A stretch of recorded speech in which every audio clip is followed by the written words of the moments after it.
चलिए बच्चों, चलते हैं प्रश्न नंबर 3 की ओर। अनुपातों A1/A2, B1/B2 और C1/C2 की तुलना कर ज्ञात कीजिए कि निम्न रैखिक समीकरणों के युग्म संगत हैं या असंगत। संगत असंगत क्या होते हैं बच्चों, ये छोटी सी आप वीडियो देखो, आपको तुरंत समझ में आ जाएगा। उसके बाद करते हैं ये क्वेश्चन। तो देखिए बच्चों, इसके लिए हमने ये टेबल बनाई है। ये है रेखा युग्म, ये है गुणांकों का अनुपात, और ये है हल, और ये संगत असंगत।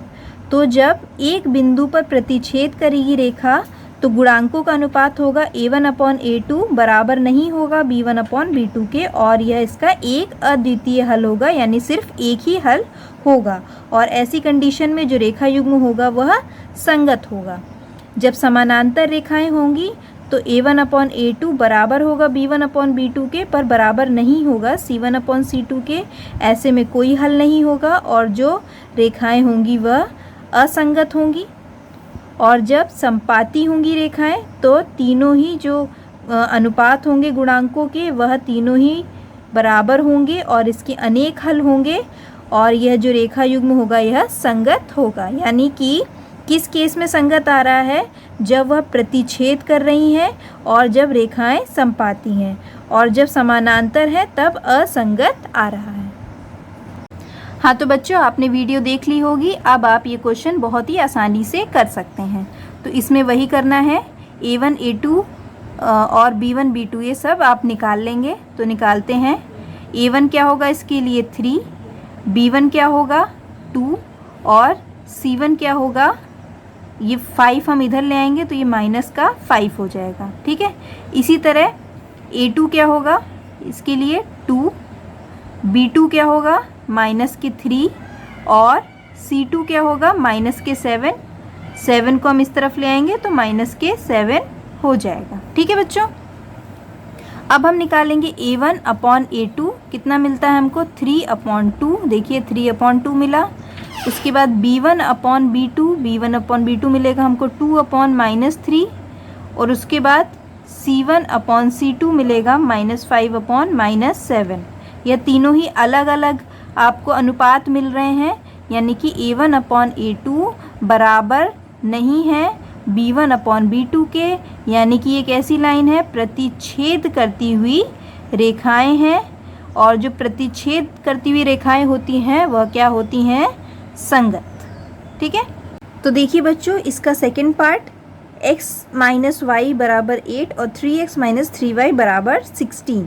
तो A1 1 है, यहाँ पे देख लीजिए x का जो गुणांक है वह 1 है, B1 बराबर -1 है क्योंकि y का गुणांक -1 है, C1 बराबर 8 है।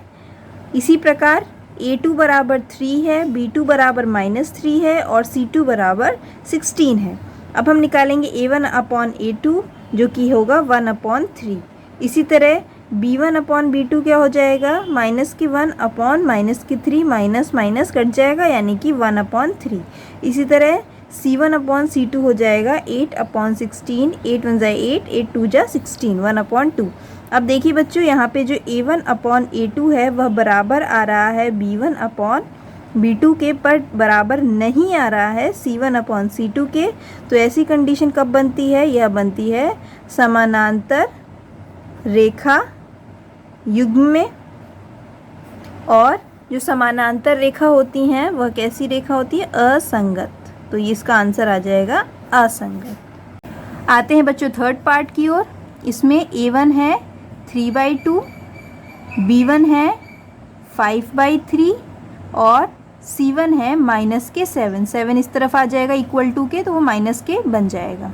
इसी तरह A2 है 9, B2 है -10, और C2 हो जाएगा -14। ठीक है। तो A1/A2 निकालते हैं तो क्या आएगा 3/2/9। इसको सॉल्व करते हैं। जो 2 है वह नीचे गुणा में चला जाता है ना, तो 3 हो जाएगा 2 × 9। ठीक है। अब कट जाएगा ये, 3 1 जा 3, 3 3 जा 9, ये हो गया आपका 1/3। उसके बाद B1/B2 कितना आता है ये देखते हैं। B1/B2 निकालते हैं। B1/B2 आएगा 5/3, ये देखिए 5/3 अपॉन माइनस के 10। तो देखिए 5/3, 5/3 इंटू -10। अभी देखिए 5 1 ज़ा 5, 5 2 ज़ा 10, या माइनस के 2 हो गया, ये माइनस का 2 इससे मल्टीप्लाई करेगा 3 से, तो ये हो जाएगा 1/-6। ठीक है, तो यहाँ पे देखिए a1/a2 आ रहा था 1/3 और b1/b2 आ रहा है 1/-6। यहाँ पे ये दोनों मैच नहीं कर रहे हैं, तो आगे c1/c2 निकालने की ज़रूरत ही नहीं है। सीधे आप लिख सकते हैं कि a1/a2 बराबर नहीं है b1/b2 के। तो यह कैसी रेखाएं हो जाएंगी, यह प्रतिच्छेद करती हुई रेखाएं हो जाएंगी। और ये कैसा होगा, यह युग्म संगत होगा। ठीक है, देखिए बच्चों, देखते हैं प्रश्न नंबर 4। ये आपका प्रश्न नंबर 4 दे रखा है। a1 होगा इसके लिए 5, b1 होगा -3 और c1 होगा -11, है ना। और इसी तरह a2 होगा -10, b2 होगा 6 और c2 होगा +22। +22 क्यों? क्योंकि माइनस जो है इस तरफ -22 इक्वल टू की दूसरी तरफ आ जाएगा, तो +22 हो जाएगा। यहाँ पर आप जो 11 है उसको +11 और मतलब c1 को +11 और c2 को -22 ले सकते हैं। बस इतना याद रखना है कि जो भी आप c1 c2 लेते हैं या तो इक्वल टू के इस तरफ होने चाहिए दोनों, तब ले आप c1 c2, या फिर इक्वल टू के इस तरफ होने चाहिए दोनों। मतलब दोनों की जो जगह है वह सेम होनी चाहिए, तभी आप उसको ले सकते हैं, वरना साइन गलत हो जाएंगे।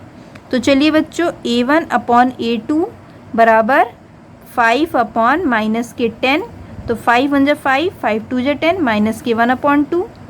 फिर b1/b2 इक्वल टू -3/6, यानी कि 3 1 ज़ा 3, 3 2 ज़ा 6, -1/2।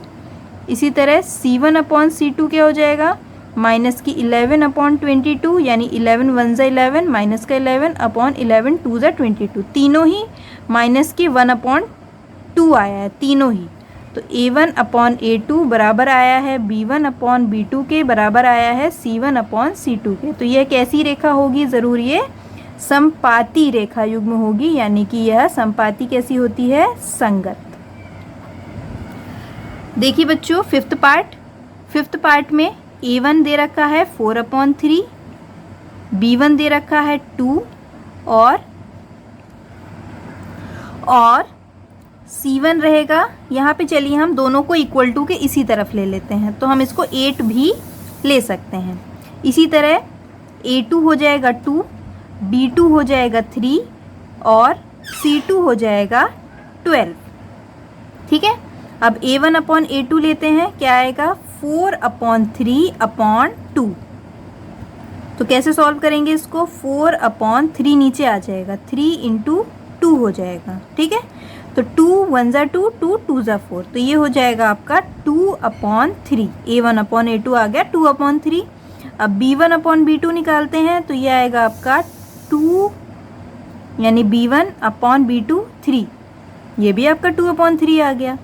उसके बाद c1/c2 निकालते हैं, तो क्या आएगा आपका 8/12, यानी कि इसको किसी से कट सकता है ये, तो ये 4 से कट सकता है, तो 4 2 ज़ा 8, 4 3 ज़ा 12। देखिए तीनों ही 2/3 आ गया, यानी कि a1/a2 बराबर है b1/b2 के, बराबर है c1/c2 के। बिल्कुल सेम कंडीशन बन गई ये वाली। तो यह भी संपाती होगी, और जो भी संपाती रेखा युग्म होती हैं वह कैसे होते हैं, संगत।